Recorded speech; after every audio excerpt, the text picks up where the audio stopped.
hear the word discipline, most of us immediately think of something very hard that we need to do, hard work.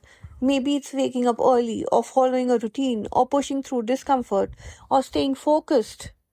But what if I told you discipline is not only about effort or hard work? What if one of the most powerful forms of discipline was something totally different? The discipline of joy. Have you heard of this? Have you heard about the discipline of joy? The discipline of protecting the things that give us happiness. Because the truth is, joy does not disappear from our lives by accident. It disappears when we become too busy fulfilling responsibilities and we just forget to nourish our own spirit. So, today let's talk about how we can bring joy back into our life intentionally, consciously, consistently. Hi, and welcome back to another episode of the Flight to Fulfillment podcast. I'm your host, Ratika Seth, your life enhancement coach and the founder of the Freedom Divas Hub. And today's topic is something that many of us quietly struggle with: joy.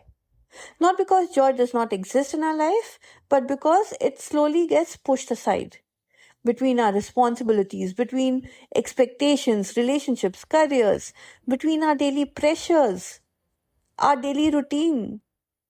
Things that once made us feel alive slowly move to the bottom of our list. We are too busy, we are too busy doing other things. So, joy, remember, is not luxury, it's energy. And if we want a life that feels vibrant, meaningful, fulfilling, we must learn something very powerful. We must become disciplined about protecting our joy. This is one discipline that we have to create for ourselves. So, firstly, recognize that joy requires intention. Many people assume joy will appear on its own after life becomes easier. Oh, when I have more time, it will be so good, this will happen. When things settle down, it will be great, this will happen. When I achieve this goal, it will be awesome because then this will happen. But life, you know, it does not pause long enough for all these moments of yours to arrive on their own. Joy does not appear automatically, it appears when and if you choose joy intentionally.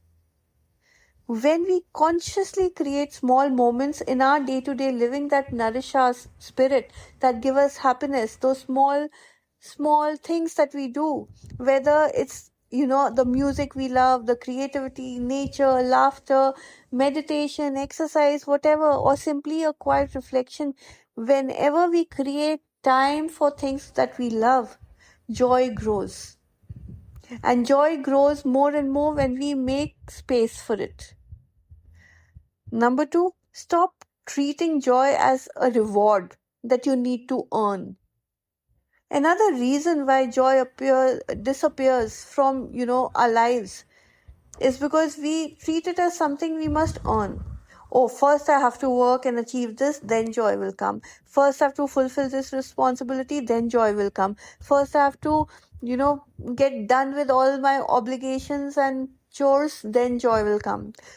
Only after everything is done do we allow ourselves to enjoy life, and that is the biggest mistake we are making, because the truth is that if we put joy at last, okay, if joy always comes last, remember, it will not come at all. The discipline of joy means allowing joy to exist alongside everything else that you have to do as a part of your existence. Joy can exist alongside all your responsibilities. It does not come after you fulfill those. Because joy fuels energy, and energy helps you show up better for everything else in life. Number three, reconnect with what truly lights you up. Many of us lose touch with things that once gave us so much of happiness. Hobbies that have faded away. Creative interests that have disappeared somewhere, personal passions that we've been postponing forever because we want to do something else first, finish something else first. And over time, life begins to feel very repetitive. It's just a routine we are following, and it just becomes very, very heavy. Reconnecting with joy means that we have to ask ourselves a simple question: what is it that lights me up? And even no matter how small that thing may be, we should do it. We should do it. Something as small as reading, walking in nature, music, art, dancing, learning something new. Joy returns once we reconnect with part of ourselves that we have quietly abandoned over time. Number 4, protect joy from overcommitment. So, one of the biggest obstacles to joy is overcommitment, saying yes to too many obligations, trying to meet everybody's expectations of you, filling every hour of the day with productivity and no rest. When life becomes too crowded, joy has nowhere to exist. When it's so overcrowded, your life, where will joy fit in? The discipline of joy sometimes requires something very simple but very powerful that you need to do, and that simple thing is learning to say no. No to unnecessary pressure, no to things that are draining your energy, no to things that will take away your me time from you. Because every no to what exhausts you creates space for what nourishes you. Number 5, practice joy even during imperfect moments. Many people believe they will feel joyful once life becomes perfect, once they achieve something, once they reach somewhere. But life is never perfect. Life is a journey, and there will always be responsibilities, challenges, uncertainties, ups, downs, highs, lows. Joy is not the absence of, you know, joy is not the absence of all these imperfections from your life. Joy will exist with these imperfections. Joy is not the absence of difficulty. Joy is the ability to still notice the beauty, the connection, the gratitude, even when life is not happening as per your wishes, when life is unfolding imperfectly for you. When we practice joy consistently, we train our mind to notice what is good instead of focusing on what we did not get. And that shift alone can transform the way we experience life.